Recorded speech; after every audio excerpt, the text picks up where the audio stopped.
Good morning, everybody. Welcome, or good afternoon, I should say, if you're on the East Coast. Welcome to our Talks webinar. And I'm delighted to have Kristen Hsu, who is our Executive Director of Research at the Amyloidosis Research Consortium at ARC, who will be hosting today's webinar.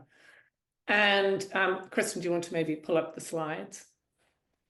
And today, we will be talking about and hearing from Kristen about the clinical trials that are open and enrolling in AL amyloidosis. And just a reminder, this is not focusing on ATTR. We have had other webinars and will and have resources on ATTR, and Kristen will talk about those in a moment. Yeah, thank you, Kristen. Sorry, I obviously had the wrong window open. So I am Isabel Lusada. I am the CEO of the Amyloidosis Research Consortium, also known as ARC. I am also an AL amyloidosis patient, and certainly the world of clinical trials is often a confusing one and challenging one, and it's hard to figure out what trials might be open or available, whether you might be a match for a clinical trial. I myself was in an early clinical trial for stem cell transplants and had a very successful outcome, but really realized the importance of research and the learnings that we get from these trials that can help the rest of the community. So I do believe that it's always, particularly in a rare disease like this, important, if possible, to consider and understand the options of what trials might be available. Just a little bit about ARC before we get started. ARC's mission is to improve and extend the lives of those with amyloidosis. We have 4 areas of focus that we work in, and it almost mirrors the journey that many patients take. Really important to improve and make easier diagnosis, so the speed and accuracy of diagnosis. Understanding more about the science and biology of the disease to develop new ways of treating it, accelerating regulatory approval. Trials can take a long time, and making sure that these are as effective and efficient as possible and measure what matters to patients is critical for us to then get the drugs we need. And lastly, enhancing care and quality of life of patients. It's terrifying being diagnosed with amyloidosis and being able to support patients through that journey, provide the resources to help patients get to the centers that can really support them and make sure patients are given the information and empowered to advocate for themselves. So ARC Talks fits within that last area of focus. Next slide. We're grateful for our sponsors that provide support for ARC Talks. And the last slide that I have before I hand over to Kristen, Justin, I think you would have seen this as you came in. The webinar is recorded. We will provide a link to it and have it on our website, as well as the resources that are listed in it. As we go through it, if you have any questions, you'll see on the bottom of your screen, there is a Q&A box. If you type those in, we will have time after Kristen's presentation to discuss any of the questions that come up. If you're having trouble with audio using your computer, sometimes it doesn't work brilliantly. If you hit on the audio, you can, or in the email about this, we'll give you info so that you can dial in. With that, delighted to hand over to Kristen. Thank you all for joining. Thanks, Isabel. Hi, everyone. My name is Kristen Hsu. I'm the Executive Director of Clinical Research here at ARC. Just a little bit of background on me. Prior to joining ARC over 8 years ago, I had started my career focused in clinical operations for a number of small to mid-sized biotech companies. So designing clinical trials, starting in Alzheimer's disease, where I was working with trials that were thousands of patients large, to before moving into a rare and ultra rare space where I really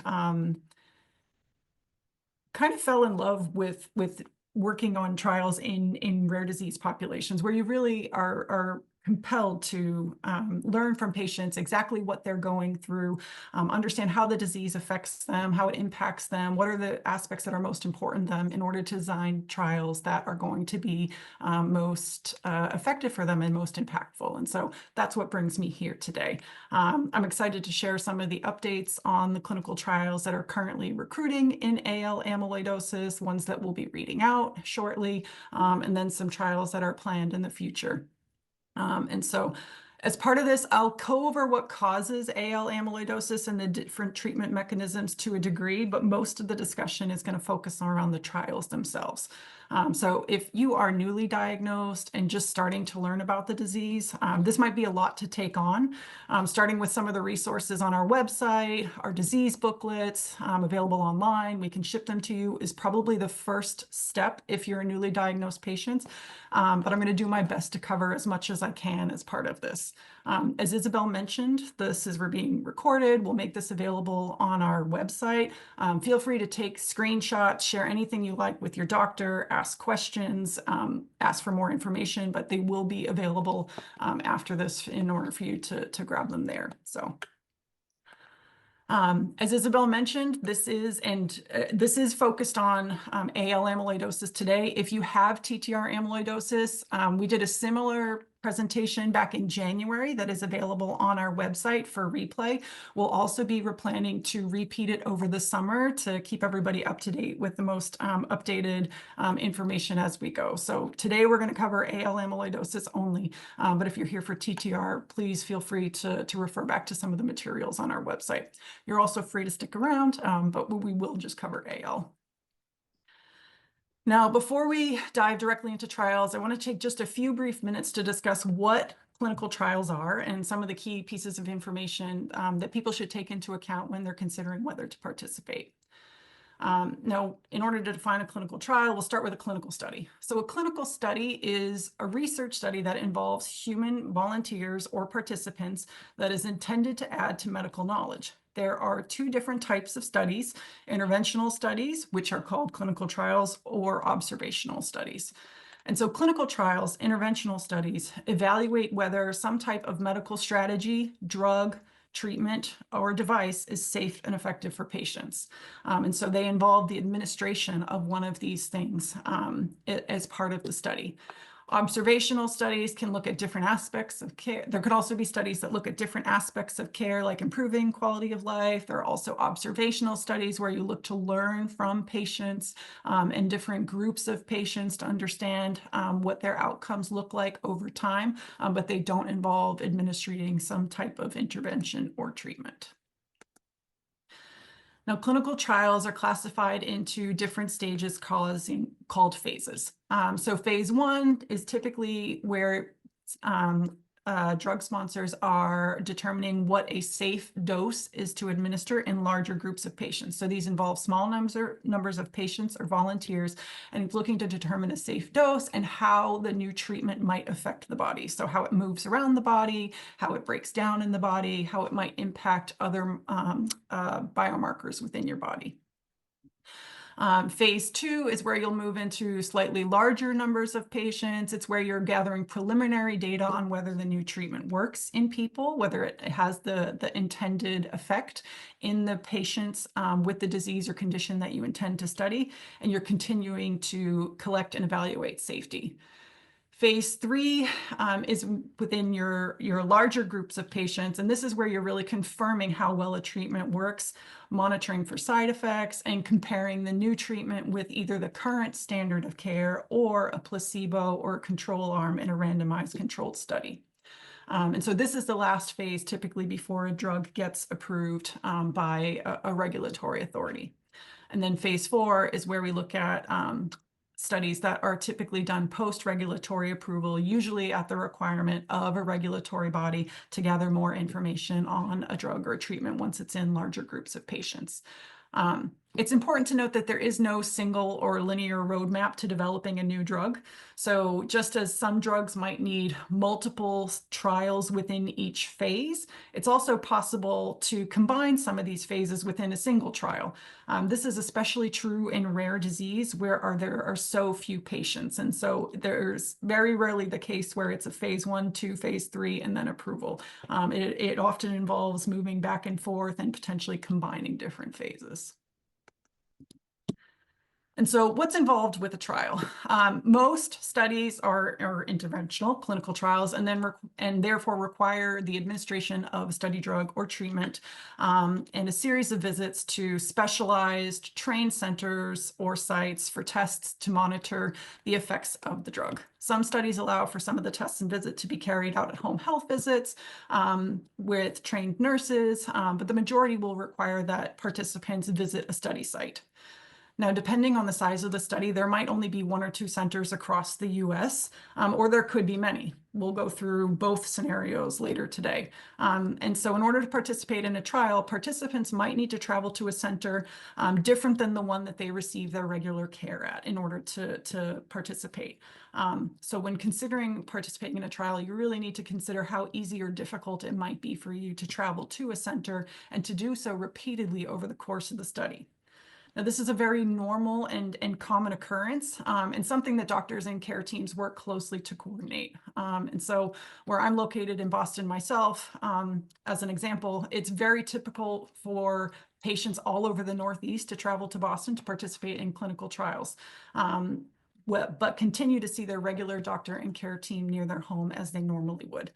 The doctors at the Boston study centers connect with the regular care team to make sure that both groups are communicating and coordinating care for those patients. And so that's something that's very normal and something that study participants shouldn't fear or be hesitant about visiting a center that isn't where they normally receive their care. Now, if you don't live near a clinical trial center, but do need to travel in order to participate, many study sponsors will support travel costs associated with visits. They might even help coordinate that travel, but it's something to ask about specifically when you're considering enrolling. Most visits can be conducted in a single day, but there are some that might require overnight stays, and so it's important to ask about this upfront. Trials for AL amyloidosis commonly require clinical exams, checking vitals, reviewing medications, any side effects, blood and urine tests, questionnaires called patient-reported outcome measures or PROs that might ask you about your symptoms, how the disease is impacting different aspects of your life. There might be functional tests. A common one is the 6-minute walk test, which measures how well your heart is functioning as you're walking between 2 traffic cones for a 6-minute period of time. And imaging tests like echoes, ECGs, and if you have cardiac involvement with AL amyloidosis, it could involve cardiac MRIs or PET scans. Now, not every test is performed at every visit, but most will be done at least once during what's called a screening phase to see if you qualify for a study, and will then be repeated regularly throughout the duration of the trial, some more frequently than others.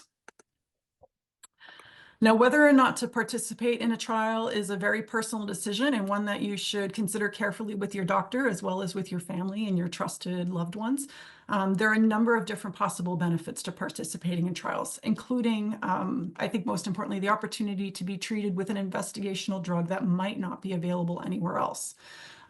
Patients who participate in amyloidosis trials receive expert and vigilant care from trained research teams that specialize in amyloidosis.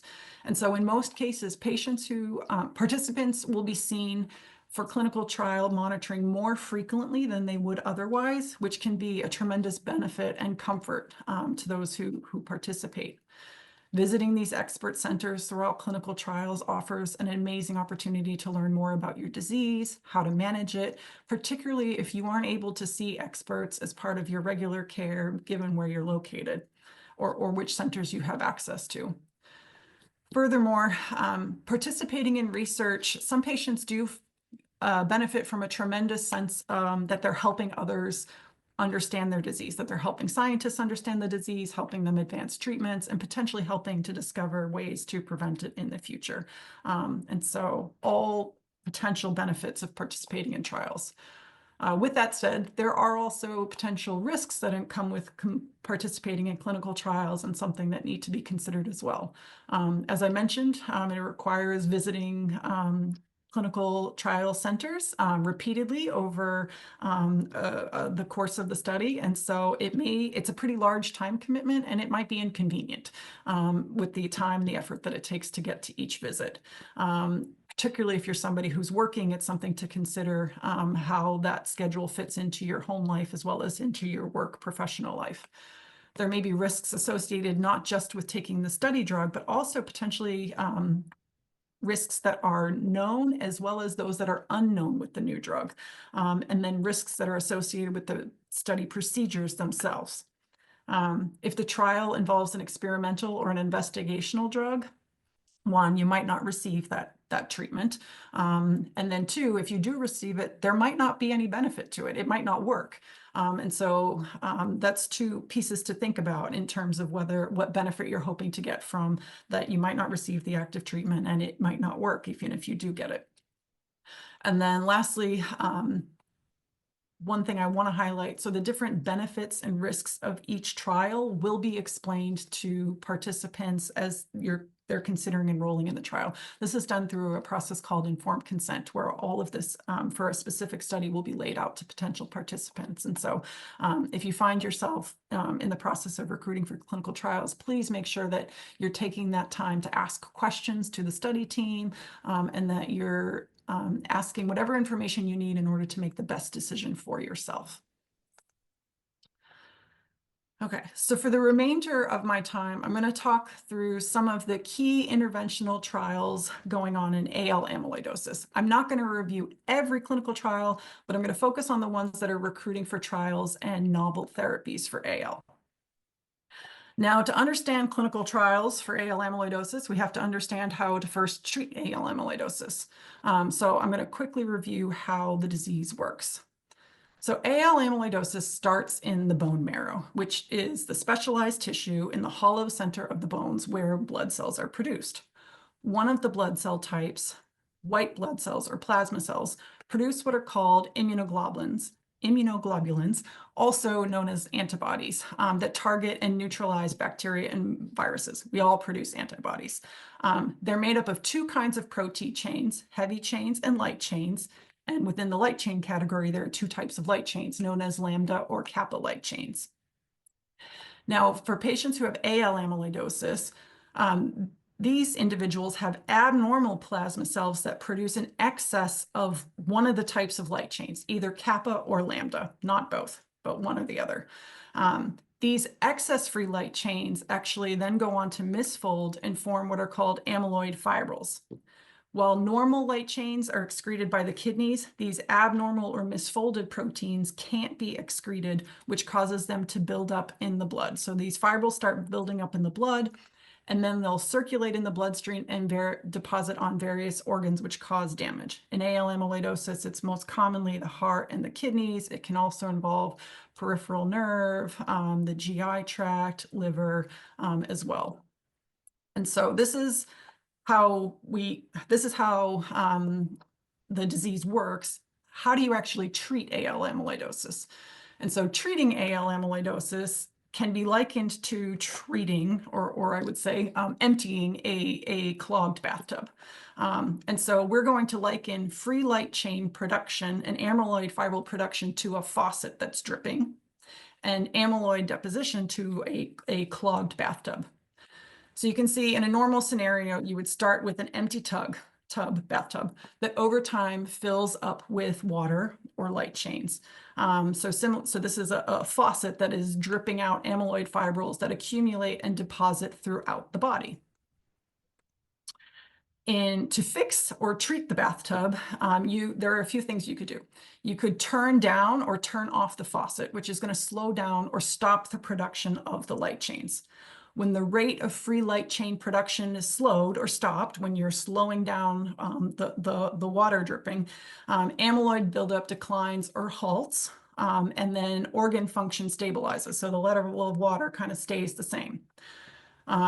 you'd have to drain the tub in order to remove all of the existing amyloid.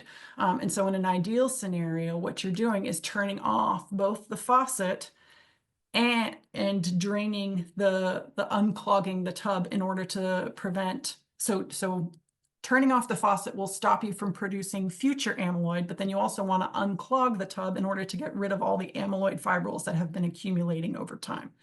Now, if you don't unclog the tub, theoretically, you would see that the level of free light chains, the amyloid fibrils, very slowly over time reduce.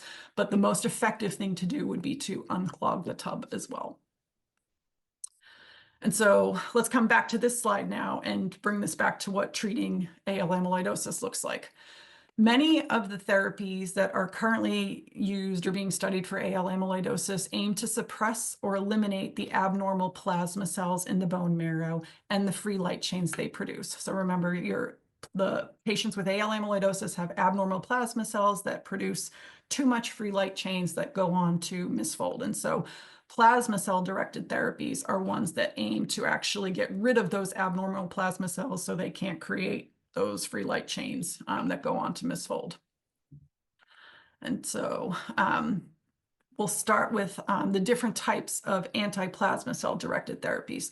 The first category are monoclonal antibodies. These are drugs that attach themselves to a specific surface protein on the plasma cells, which directly kill them and potentially also allow the immune system to identify and destroy them. And so daratumumab or Darzalex is the most notable of these. This is the only therapy that is currently approved to treat AL amyloidosis in the US. There are also BCL2 inhibitors, which may stop the growth of cancer cells by blocking BCL2, which is a protein that is needed for cancer cell survival. So BCL2 inhibitors prevent that cancer cell survival protein from proliferating, from being there. And so it actually promotes cell death, cancer cell death in that way. Now, bispecific antibodies are a new type of therapeutic investigational treatment that are being studied in AL amyloidosis. Bispecific antibodies are composed of two fragments binding to two different types of cells at the same time. One attaches to the plasma cells responsible for making the faulty light chains, which may help stop or slow down the production of the light chains. And then the second fragment of the bispecific antibody binds to the immune system's fighter cells, called your T cells, signaling them to attack and destroy the harmful plasma cells that make the faulty light chains. So one's binding directly to the plasma cell, one is binding to the immune system that actually promotes the immune system from clearing the plasma cells. So it's trying to attack it in two different ways. And so teclistamab, J&J 796-35322 is actually a tri-specific. Teclistamab is a bispecific. This J&J one is a tri-specific. We'll talk about that shortly. Linvoseltamab is a bispecific, as well as ENTENTAMIG and elrantamab. Sorry, this is like alphabet soup here. These are all different types of bispecifics. The last category in here are your cellular therapies, so CAR-T, or chimeric antigen receptor cellular therapies.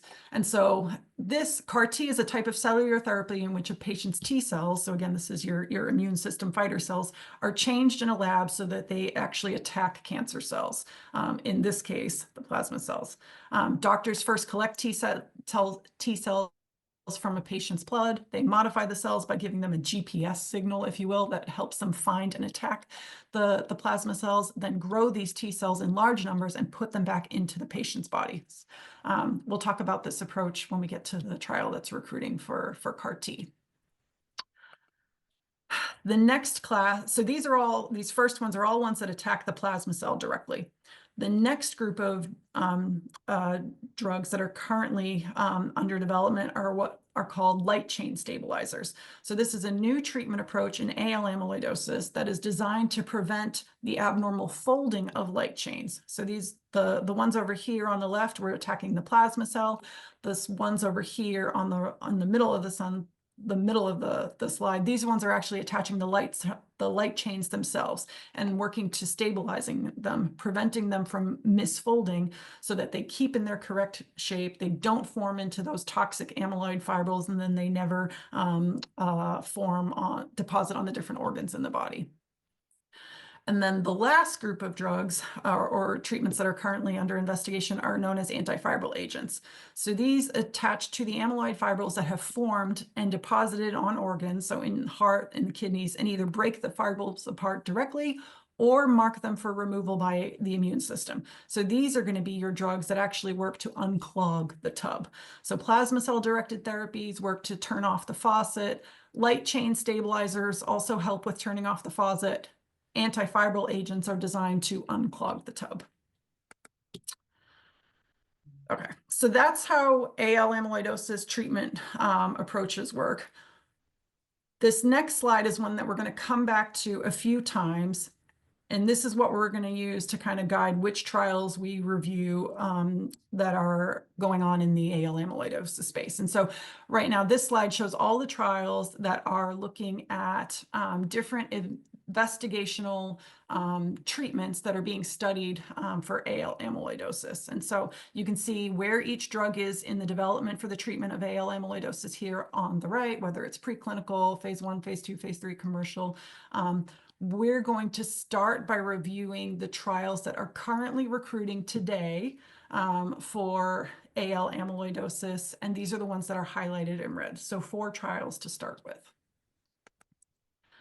The first study we're going to review is called the LINKER-AL2 study.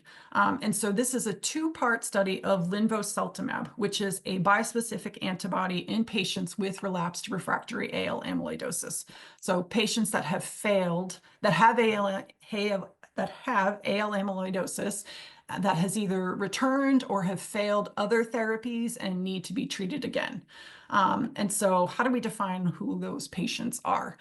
Studies that look at relapsed refractory disease are going to try to find patients that, one, have had prior lines of therapies and have what is today considerable measurable disease. And so measurable disease is determined as the difference between a patient's involved and uninvolved free light chain levels. If you'll remember back to one of the earlier slides, when we produce, everybody has light chains, and they're produced in 2 types, either the kappa or lambda types of light chains. And so we're measuring, and in AL amyloidosis, one of those types of light chains is produced in excess amounts, not both, but one. And so what measurable disease is a measure of whether there's a big difference between your involved light chains, the ones that are overproduced, and your uninvolved light chains. And so in order to qualify for this study and a few of the next studies that I'm going to show you, there has to be enough of a difference between those involved and uninvolved light chains in order to be considered having measurable disease. And so that's kind of a definition that will stick for the next few slides too when we look at other studies that are recruiting for relapsed refractory AL amyloidosis. Now, as I mentioned, linvoseltamab is a bispecific antibody. And so if you'll remember, bispecific antibodies have 2 different fragments that bind to 2 different types of cells at the same time. In this case, linvoseltamab attaches to the BCMA antigen on the plasma cells responsible for making faulty light chains. So it's attacking the plasma cells so that they don't create light chains. Hopefully that's going to stop them from doing it entirely, or at least slow down. And then the second fragment binds to the CD3 antigen on T cells, which is like your immune fighter cells, signaling them to attack and destroy the plasma cells that make the faulty light chains. So in 2 different ways, trying to go after that plasma cell so that it's not creating light chains and slowing down the faucet. This is a 2-phase study. In phase 1, linvoseltamab will be given to a small number of participants to study the side effects of the study drug and determine the recommended dose of the study drug to be given in phase 2. And in that phase 2 of the study, the second part, linvoseltamab will be given to a larger number of participants to continue to assess the side effects of the study drug and to evaluate the ability of linvoseltamab to treat AL amyloidosis. I mentioned in order to qualify, patients need to have measurable disease. also need to have had at least one prior line of therapy and an NT-proBNP level, which is a cardiac marker, of less than 8,500, which is typically 8,500 nanograms per liter, which is a threshold that is commonly used to signify advanced cardiac involvement. So if you have advanced cardiac involvement, this is not likely a study that you would qualify for.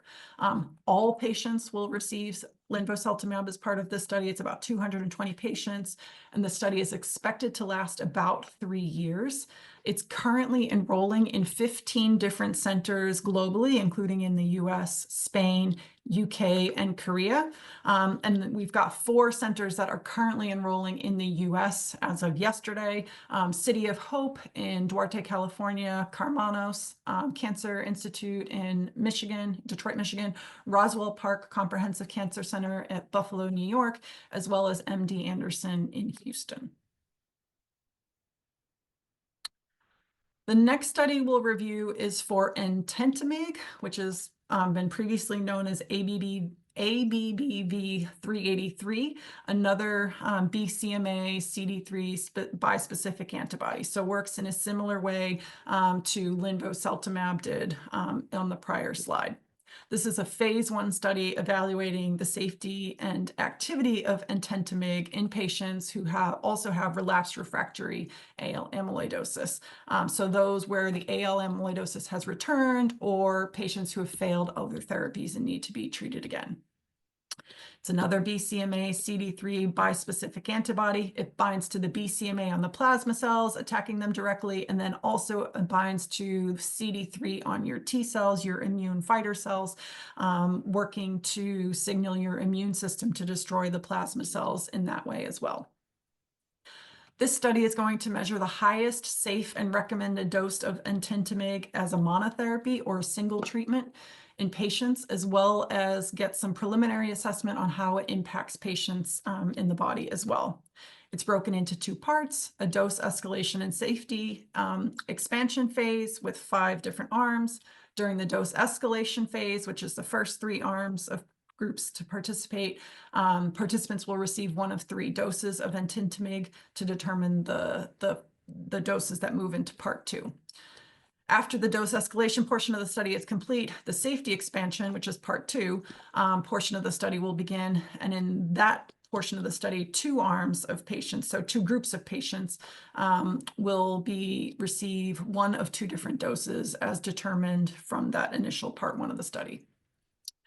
Now, in order to qualify for this study, patients need to, again, have had 1 prior line of therapy that includes some sort of proteasome inhibitor and an anti-CD338 antibody, like daratumumab, and have at least 1 organ that is involved. And for this study, in order to qualify as having measurable disease, if you're a relapsed or refractory patient, then patients need to have a difference of their involved and uninvolved light chains of at least 50 milligrams per liter. And so this is something that your doctor will measure through serum blood tests and be able to measure for you. This will enroll for 76 patients. It's an infusion every 4 weeks, and all patients will receive ENTENTAMIG as part of this study for every 4 weeks for up to 2 years. The study is going to enroll 76 patients, as I mentioned, across the world. It's currently open at 18 different centers across the US, Japan, Australia, France, Italy, and Greece. And you can see I've highlighted here the 8 different centers that are currently recruiting in the US across Florida, Massachusetts, Minnesota, New York, North Carolina, and Washington State. And again, these slides will be available afterwards, so you'll be able to pull this information after the webinar. All right, the next study I'm going to review is NexaCART-2, which is a phase 1b study of NXC-201, which is the first CAR T therapy that is being studied in AL amyloidosis in patients with relapsed refractory disease. And so we talked about CAR T quickly earlier on. Just a quick refresher, CAR T is a type of cellular therapy in which a patient's T cells are changed in a laboratory so that they will attack cancer cells, and in this case, your abnormal plasma cells. Doctors are first going to collect T cells from a patient's blood, modify those cells by giving them what's the equivalent of a GPS tracker that helps them find and attack the abnormal plasma cells, then grow these T cells in large numbers, and then actually infuse them back into a patient's body.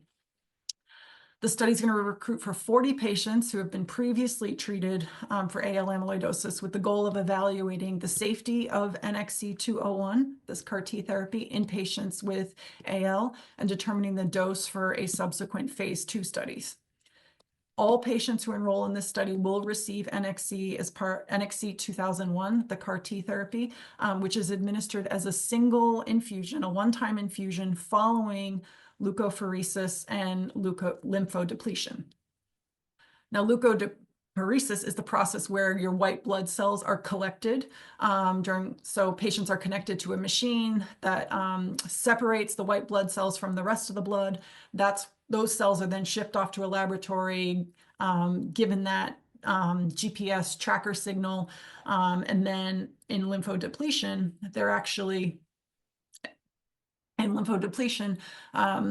this involves receiving a short course of chemotherapy to kill the T cells before those modified T cells with the GPS tracker are then reinfused back into study participants. And so it's a one-time infusion, but it does involve those two different rounds of lymphodepletion and leukapheresis.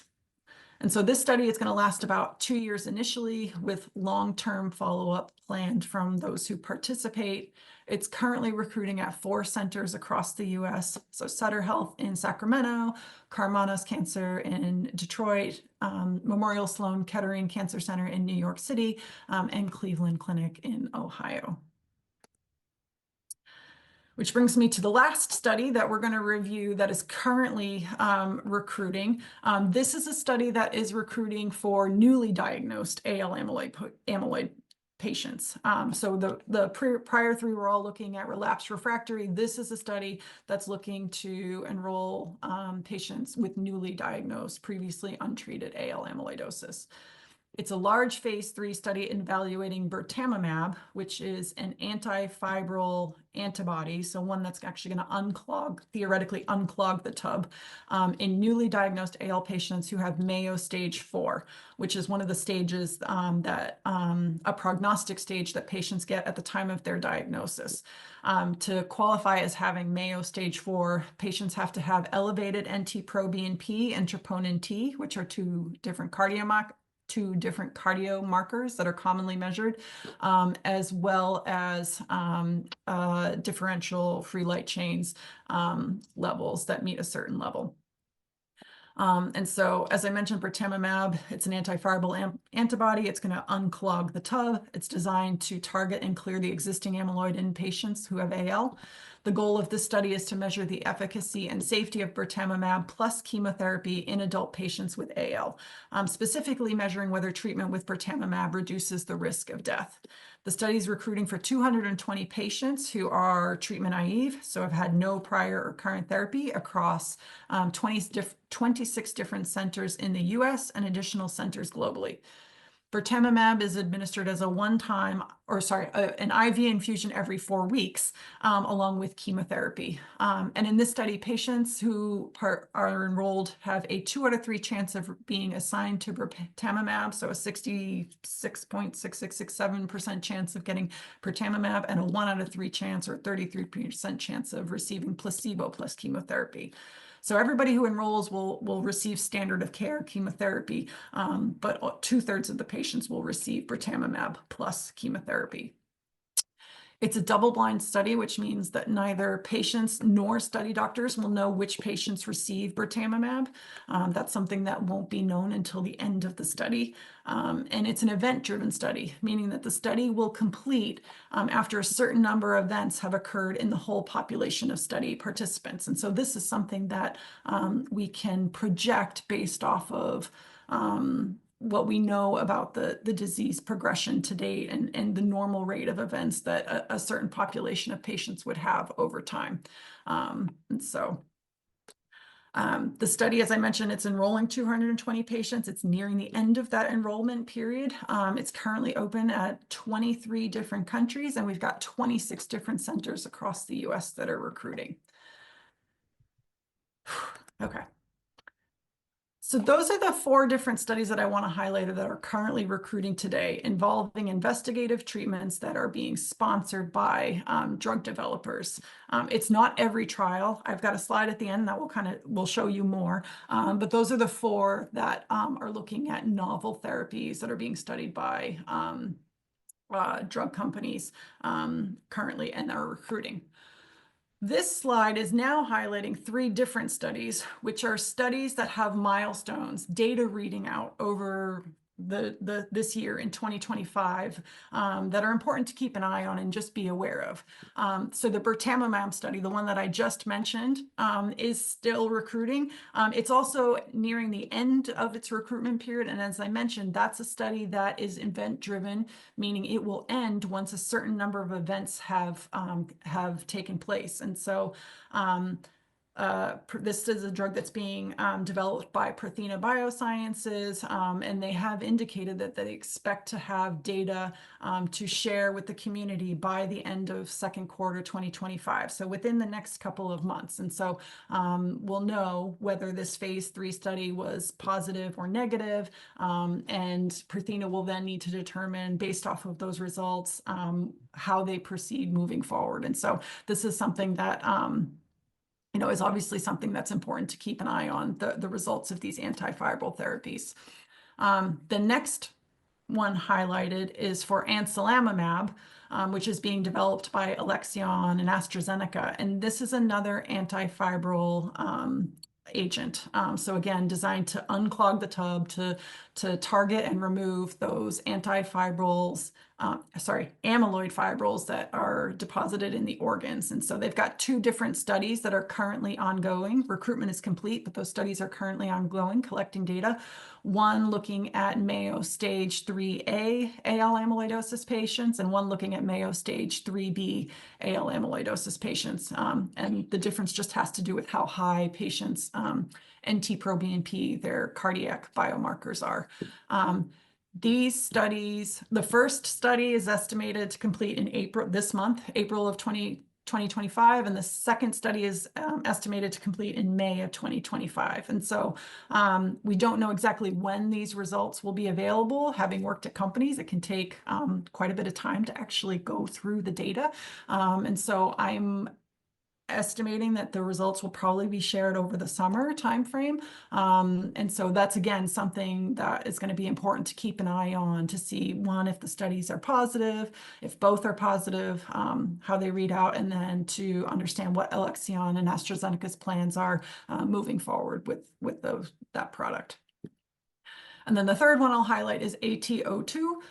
This is a pan-amyloid antifibril antibody. And so whereas anselamimab and bertamimab were both developed to target AL amyloidosis fibrils specifically, AT02 is actually one that's designed to target like any type of systemic amyloid fibril, including AL amyloidosis, TTR antifibrils, ALEC2 antifibrils, and a lot of the different rare types of amyloid fibrils. And so they've got a phase 1 study that is ongoing. It's completed recruitment for TTR and AL amyloidosis, and we're expecting the data to be read out in 2025, and hopefully additional studies will be planned if that study and if the data are positive. So there's a lot of news coming up over the next few months and this year with regards to the antifibril agents that are important to keep an eye on as the year goes on. And then this next slide, so those are the ones with milestones coming up. There are also additional studies that are being planned for different therapies in AL amyloidosis that are not recruiting yet, but will hopefully be recruiting in the near future. So the first highlighted is for teclistamab. This is a bispecific antibody, so again, targeting plasma cells directly and also through the immune system T cell activation. Janssen is planning some or exploring doing some investigator-sponsored trials with teclistamab that hopefully be available in the future. They've also got, as I mentioned before, a tri-specific antibody, so J&J 796 35322. And so this is a tri-specific. So bispecifics are targeting plasma cells in 2 different ways. Trispecifics are targeting plasma cells in 3 different ways. So they're typically designed to recruit immune cells, target plasma cells, and also enhance immune activation. So all with the goal of enhancing potency, reducing relapse, and generating more and robust and sustained immune response. And so they've got a study that's ongoing right now that's recruiting for multiple myeloma patients, and in the future will open up for previously untreated patients with AL amyloidosis. And so the AL arm is not open yet, but we're hoping that it will be opening later this year. And then the last one that you can see highlighted kind of over here is Protego. And so they are developing a light chain stabilizer, which I mentioned earlier, which is that treatment approach where it's working to prevent the folding of excess light chains. So keeping them in their correct shape so that they don't go on to misfold into fibrils and deposit in the body. So another way of kind of turning down the faucet. They are planning to move into phase 1 initially later this year. We don't know what that trial will look like yet or who it will be for, but this is a product to keep an eye on as having potential recruitment opportunities in the future. So those were the trials I mentioned that are currently recruiting for novel therapies from drug companies specifically. But there are so many more trials that are currently recruiting and ongoing that I'm not going to be able to cover today just because there are too many. And so this slide will be in the deck that is available after. You can link directly to these studies to learn more about them, but I'm not going to be able to go through all of them today. I've kind of grouped them by the different therapies that they're looking at. The first 2 are looking at venetoclax, which is a BCL2 inhibitor that is designed to stop the growth of cancer cells or abnormal plasma cells by blocking BCL2, which is a protein needed for cancer cell survival.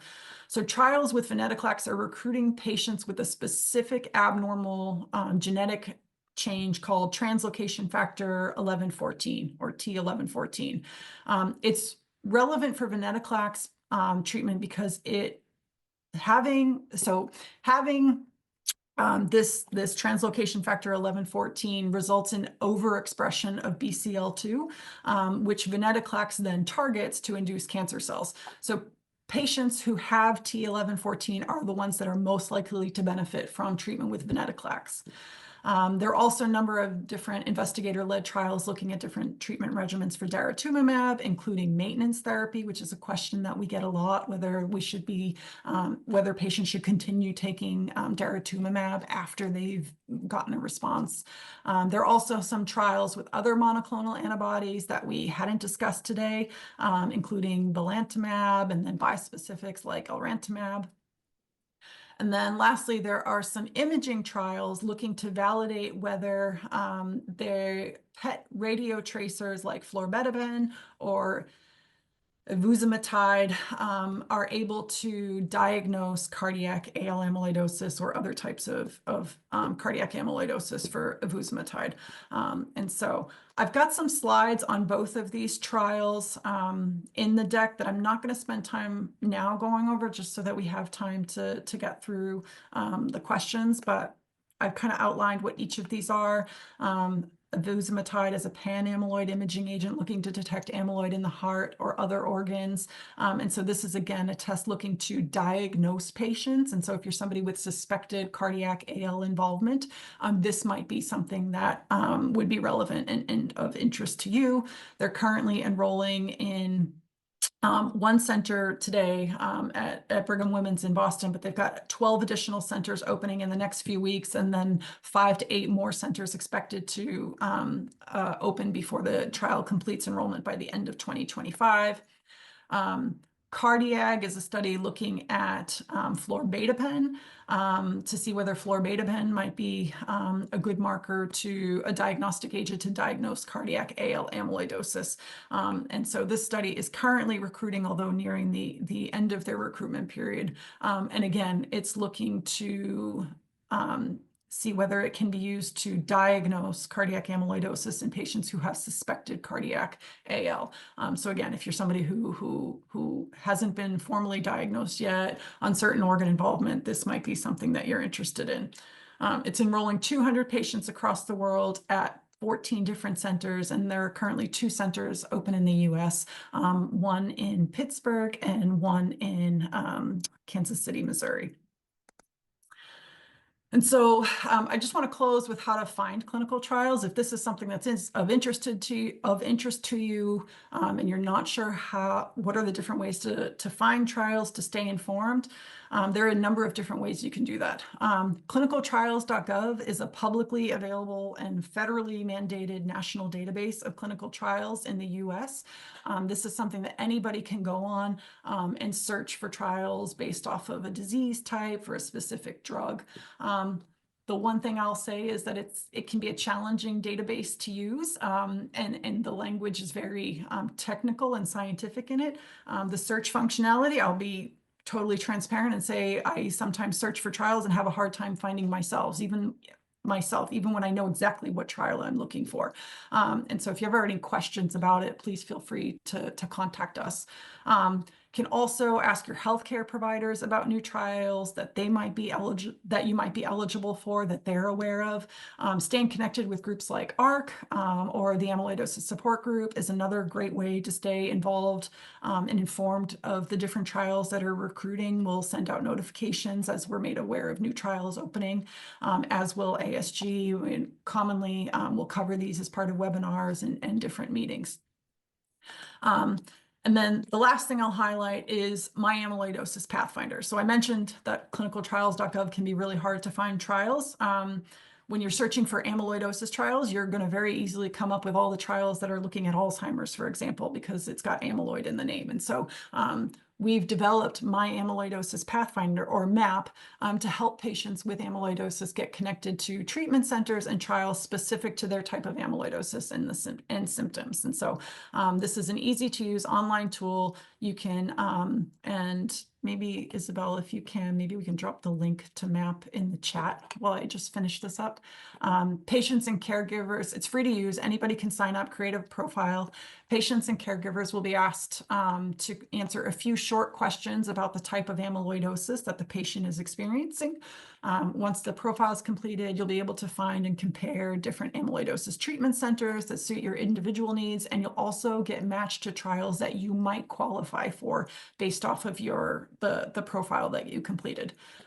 It's a great way to stay informed of and get involved with clinical trials, which ultimately helps advance research towards better treatments and a cure for amyloidosis. So we'll at the very least plan to send out the link following the call. If you're not already on MAP, would encourage you to sign up and take advantage of it.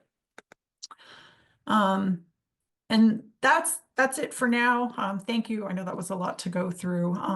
Please, we'll answer some few questions, but I'll just make a request that please don't forget to do the post-meeting survey after. If this was helpful, it's good to know. If this was not helpful, it's more helpful to know. And if there are different topics that we should be exploring more, please don't hesitate to share. So thank you, Kristen. That was amazing. Yeah, and please do share, because it's really helpful for us to know how to, and for Kristen, how to shape these webinars, which we do quite frequently. I think the chat has been disabled, what I can see, and I am so not technically savvy, but it's for hosts and panelists. The link, and we will send it out afterwards for MAP, is www.myamyloidosispathfinder.org. One word, My Amyloidosis Pathfinder. we have a number of questions, and so in the 10 minutes we have left, I will jump in on some of these, Kristen. And I know there are a couple on policy, and I will talk about that towards the end, because I do think at this point it is something that is probably worth addressing. One question of how do you see, what are the differences for values in light chains? Can you talk a little bit about that? Yeah, so when it comes to what measurable disease is, many of the trials are using difference of free light chains. So that, again, the difference between your involved and your uninvolved level of free light chains, they're requiring that patients have a difference of at least 50 milligrams per liter. And so this is what is currently being used with that. It's problematic. Most physicians don't feel many physicians feel uncomfortable with waiting that long to initiate a second treatment or moving on to a subsequent line of therapy. And so one of the things that we're looking to do is better understand what normal treatment patterns are, treatment preferences are across healthcare providers globally, to work to see if we can start generating some data for what actually would be what physicians are considering to be the right measure to use for what warrants second line therapy. And then we're also doing a lot of work partnering with some really amazing experts and physicians through the work that we do through the Amyloidosis Forum, our public-private partnership with FDA, to really better define what progression looks like and what levels of free light chains or different biomarkers should be used to really qualify as warranting subsequent lines of therapy. And so all that to say, each trial will have its own unique levels currently, but we want as a community to develop and analyze data that helps us better inform what that level should be moving forward, both in clinical research as well as in clinical practice. Excellent, thank you. That actually answers two questions I had. So yes, one of them was about if there are studies and progression, any clinical trials. And I think this, as you touched on, and the work that we're doing, a lot of work is using data that may have been collected in previous clinical trials or in different amyloid centers registries, and to really use that to help shape the future of research and understanding of the disease. So that's really helpful. So there have been a couple of questions. One is, which of these studies would be appropriate for a patient that has already had an autologous stem cell transplant? Yeah, so I'd have to go back and check to make sure it's not excluded, but the studies for relapsed refractory, if you're somebody who's already had a stem cell transplant and you're either relapsed or you didn't have a complete response, it would potentially be one of those studies. I would say probably for the bispecifics, so either linker AL2 or the ENTENTAMIG ABBV 383 study. The birtamimab study is looking at just newly diagnosed, previously untreated. And I don't know off the top of my head, but I don't know that CAR T would necessarily be the right study to go for. But that's something I can follow up to see. I just don't know if any of them have exclusion criteria on stem cells, but they would require at least one previous line of therapy. Right. And actually, a follow-on question to that is, somebody asked whether CAR T cell therapy will replace stem cell transplants in treatment. Yeah, we have a long way to go before I think we could get to that. And I think the profile of patients, like who might be the best candidate for CAR T, might not be the best candidate for stem cell transplant, and vice versa. And so I think we're a long ways from that. But certainly it's something that as CAR T trials are developing, and hopefully there will be more CAR T therapies that enter into clinical development for AL amyloidosis. We've got one today, but are hopeful that there will be additional CAR T therapies in AL. That's something that will have more data to better support which is best for patients, specifically which patient. Yeah. And I know you talked about there are a couple of trials that are reading out soon. It would be really helpful just to understand a little bit of the timeline from when the results of a trial come out to how long it takes before it's reviewed by FDA and available? Yeah, it's a good question. So I'll speak from my experience working at companies, and every company has different timelines and they approach it differently. But the rule of thumb that I usually use is once the last piece of data is collected for a patient, it can typically be like up to 3 months before the company knows the results and shares the results of that study. So 3 months to actually get the results out to the public. And that's just going to be like top line results, like it met its endpoint, it works or it doesn't work. From that point, if a company decides to actually file, if they decide to actually file the drug with FDA to get approval, it can enter in either if they've got fast track designation, they can go into a 9-month time period where they would potentially have an FDA decision in 9 months' time, or it can be up to a year. And then there are also considerations where if they've got like a special voucher with FDA that could be as short as 6 months. But from the point where they file it, it's typically like 9 months to a year from when they've got approval, depending on what type of FDA review they get. And so all that to say, in your normal situation, like if the trial completes, the last piece of data is collected, you've probably got at least another year until the FDA actually approves it. And then it's got to work its way through insurance reimbursement, and actually the company's got to be able to have the stock on hand to get it in the hands of patients. So, but it's certainly not an instant thing, and there are different things that can play into how quickly that happens depending on what type of review it gets at FDA. Excellent. And some companies, if they have a positive readout from a trial, will make the drug available to certain patients that may benefit from it even before it gets approval, but that's very much company specific. I know we only have a few minutes left, and there were a number of questions which were about the federal changes that have been mandated by the current administration and what the impact is on amyloidosis research. So I'm going to just briefly touch on this.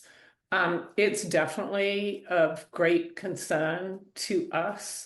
We're sort of, and things are changing at the moment enormously. So understanding what the impact will be as this evolves is something that we're keeping a very close eye on. But there are certainly concerns about the risk to research funding being withdrawn. And particularly we're hearing about this with NIH and FDA grants that either exist or future funding. We're also hearing from researchers and institutions that there is either hesitancy to bring on new researchers, or some researchers are losing their current positions. Likewise, we're hearing a huge number of changes at FDA as they're doing an overhaul of FDA that can affect the review process. Pharma always, and it was somebody asked about the pharmaceutical companies, there is always some risk when you have an unstable economy to organizations like pharmaceutical companies. And again, with that overhaul of FDA and added on the tariffs on some of the foreign currencies, some of the foreign products that are being developed can have a direct impact on these.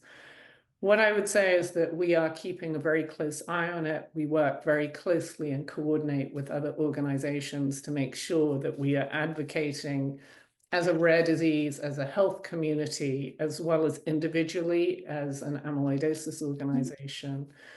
And this is something I would urge you to make sure you keep an eye on our newsletters. If there are actions that you can take, we will be reaching out to do those. And certainly we'll be putting, I think we plan to put a blog post together so it will keep more focused on this topic.